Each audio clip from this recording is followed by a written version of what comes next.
Gusa mpira kwa kichwa, Prince ana control Mudathir.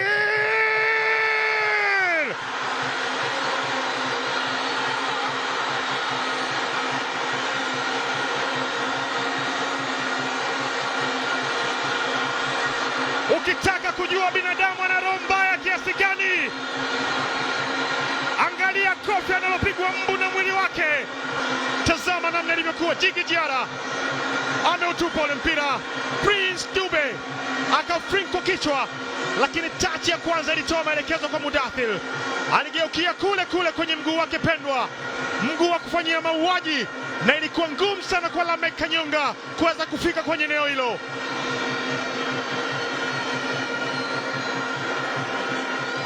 Mashujaa